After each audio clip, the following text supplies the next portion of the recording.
मेरा नाम है इंजीनियर अरविंद। आप देख रहे हैं BH न्यूज। बिहार के सियासत में जो उठा पटक चल रहा है, इस पर सबकी पैनी नज़र है। लेकिन आज हम बात करेंगे, कल जिस तरह से हाई कोर्ट का फैसला आया है आरक्षण को लेकर, जो बिहार सरकार 50% से आरक्षण बढ़ाकर 65% करने का काम किया था, उसको ने हाई कोर्ट रद्द कर दिया है। तो सबसे बड़ा सवाल उठता है कि हाई कोर्ट ने इतना बड़ा जो कदम उठाया है, क्या बिहार सरकार सुप्रीम कोर्ट इस फैसला को चुनौती देगा सुप्रीम कोर्ट में जाकर, या बिहार सरकार लिपा और पोती करने में लगा हुआ है? बिहार के जो प्रतिपक्ष के नेता तेजस्वी यादव हैं, आपने जो है उनका बयान सुना होगा।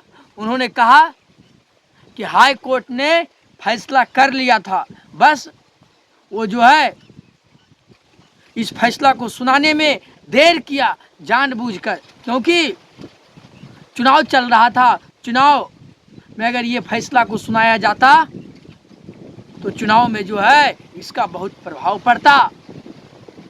नीतीश कुमार जी जो अपने आप को पिछड़ा, शोषित, वंचितों का नेता मानते हैं, और तेजस्वी यादव जब बिहार सरकार में जब शामिल थे तो उनके ही कहने पर बिहार में जातीय जनगणना हुआ। जातीय जनगणना के बाद जिसका जितना भागीदारी था उसको उतना हिस्सेदारी मिलना था, लेकिन एक षड्यंत्र के तहत ये जो आरक्षण 50% से बढ़ाकर 65% किया गया, इसको हाईकोर्ट में चुनौती देने का काम किया। ये लोग कौन थे जो हाई कोर्ट में इस मामले को लेकर गए थे? क्या वो पिछड़ा विरोधी थे? क्या वो दलित विरोधी थे? अभी भी देश के आज़ाद हुए 75 साल से अधिक हो गया है, लेकिन नाली कौन साफ करता है? दूसरों के खेतों में कौन काम करता है? बंधुआ मजदूर कौन है? तेजस्वी यादव का साफ कहना था कि 100 में 90 शोषित है, 90 भाग हमारा है। तो फिर जो 90 भाग की बात तेजस्वी यादव कर रहे थे, उसको हाई कोर्ट में उस फैसला को, चुनौती को जो है बदला गया। आरक्षण जो 50% से बढ़ाकर बिहार सरकार ने 65% करने का काम किया था, उस फैसला को हाई कोर्ट में जाकर चुनौती दिया गया और हाई कोर्ट ने अपना फैसला सुनाया है। हाई कोर्ट तो अपना काम कर दिया है, हाई कोर्ट ने अपना फैसला सुना दिया है, लेकिन सबका निगाहें जो है अब बिहार सरकार पर है कि क्या बिहार सरकार चुपचाप हाथ पर मोड़कर बैठ जाएगी, या ये फैसला को सुप्रीम कोर्ट में चुनौती देगा? क्योंकि नीतीश कुमार जी जहां भी जाते थे, जातीय जनगणना का वो श्रेय लेने का काम करते थे। वो जहां भी जा रहे थे, वो जो है लोगों के लिए, लोगों के पास जाकर जो है किए गए कामों को गिना रहे थे, और उसमें से पहला काम वो प्रबलता से गिना रहे थे कि हमने जातीय जनगणना किया। दूसरा जो आरक्षण था 50% से बढ़ाकर हमने 65% किया। यानी उनका कहना था कि जिसका जितना हिस्सेदारी है उसको उतना भागीदारी मिलना चाहिए। नीतीश कुमार जी उस समय आरजेडी के साथ थे, लेकिन इस समय वो एनडीए गठबंधन प्रधानमंत्री नरेंद्र मोदी को सपोर्ट कर रहे हैं। आपको याद होगा कि जब जातीय जनगणना का जब विधानसभा में पारित हुआ था सर्वसम्मति से कि बिहार में जातीय जनगणना किया जाए और जातीय जनगणना होना चाहिए, उसके बाद बिहार का एक तमाम दलों का जो है प्रतिनिधिमंडल प्रधानमंत्री से मिलने के लिए गए थे। उसमें नीतीश कुमार, तेजस्वी यादव, कांग्रेस, भारतीय जनता पार्टी के भी नेता उस प्रतिनिधिमंडल में शामिल थे। और प्रधानमंत्री ने साफ इनकार कर दिया था और प्रधानमंत्री ने कहा था कि अगर बिहार सरकार जातीय जनगणना करवाना चाहती है तो वो अपने खर्चे पर करवा दे। और नीतीश कुमार इसके लिए तैयार हुए और बिहार में एक बहुत बड़ा कदम उठाया गया। और बिहार में आज तक जो आज़ाद हिंदुस्तान में किसी भी राज्य में नहीं हुआ, वो तेजस्वी यादव और नीतीश कुमार के जो है अथक प्रयास के बाद बिहार में जातीय जनगणना हुआ। जातीय जनगणना होने के बाद जिसकी जितनी भागीदारी थी उसको उतना हिस्सेदारी दिया गया। लेकिन इस फैसला को हाई कोर्ट में चुनौती दिया गया और हाई कोर्ट ने अपना फैसला सुनाने का काम किया। नीतीश कुमार जी अब क्या करेंगे? वो तो अब प्रधानमंत्री के साथ है, वो अब केंद्र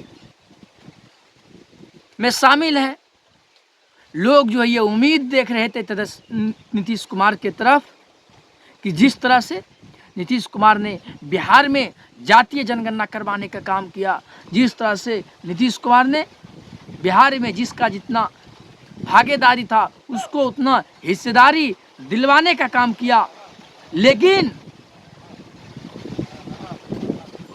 हाई कोर्ट के जब फैसला आया तो सभी दंग रह गया, सभी हैरान रह गया।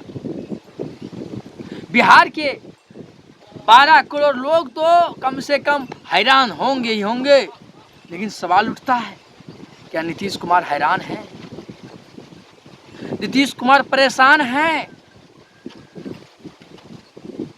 हैरान और परेशान मैं इस बात को लेकर कह रहा हूं कि बिहार सरकार ने जातीय जनगणना करवाने के लिए बहुत खर्चा किया था। क्या नीतीश कुमार में उतना क्षमता है? नीतीश कुमार में उतना हिम्मत बचा है कि ये फैसला जो हाई कोर्ट ने सुनाया है, इस फैसला को सुप्रीम कोर्ट में चुनौती दिया जाए? बिहार के अलावा दूसरे राज्य के जो लोग थे वो सोच रहे थे कि नीतीश कुमार जब केंद्र सरकार में जब शामिल हुए हैं तो पूरे देश में जातीय जनगणना होगा। लेकिन बिहार में खेला हो गया है। खेला किसके साथ हुआ है? खेला शोषित, वंचित समाज के अंतिम तबके के जो लोग हैं। खेला दलित, महादलित, पिछड़ा, अति पिछड़ा के साथ हुआ है। यानी जो तेजस्वी यादव बार बार कहा करते हैं कि 100 में 90 शोषित है, 90 भाग हमारा है, वो 90% लोगों का क्या होगा जो अपने हक और अधिकार के लिए लड़ाई लड़ रहे थे। अरे ओरा छोड़ने में गैया ना समारे। लेकिन तेजस्वी यादव नीतीश कुमार को सीधे सीधे ये जो है आईना दिखाने का काम किया है कि अगर बिहार सरकार सुप्रीम कोर्ट नहीं जाती है तो राष्ट्रीय जनता दल सुप्रीम कोर्ट जाएगी और हाई कोर्ट का जो फैसला आया है उसको सुप्रीम कोर्ट में चुनौती देने का काम करेगी राष्ट्रीय जनता दल, आरजेडी और तेजस्वी यादव। बाकी आप इस पर क्या सोचते हैं? आप अपने कमेंट बक्स में लिखकर अपनी राय बताइए कि अगर बिहार सरकार, आपको क्या लग रहा है कि बिहार सरकार हाई कोर्ट में जो 65% आरक्षण बिहार सरकार 50% से बढ़ाकर किया था, उस फैसला को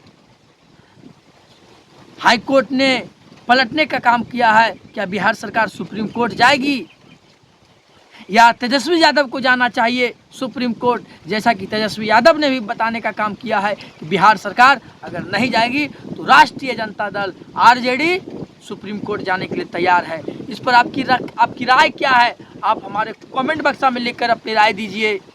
मेरा नाम था इंजीनियर अरविंद, आप देख रहे थे BH न्यूज। बिहार के इसी प्रकार खबरों को देखने के लिए आप हमारे चैनल को सब्सक्राइब कर लीजिए।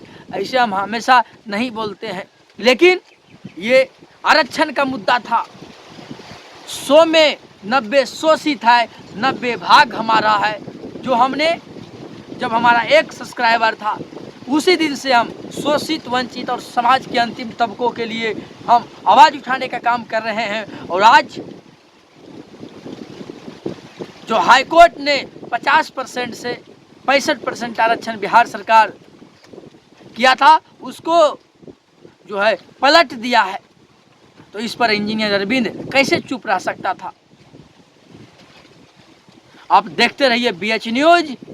इजाज़त लेते हैं। ऐसे ही आपको बिहार के खबरों के लिए हम अपडेट करते रहेंगे और आपसे जो है रूबरू होते रहेंगे। धन्यवाद।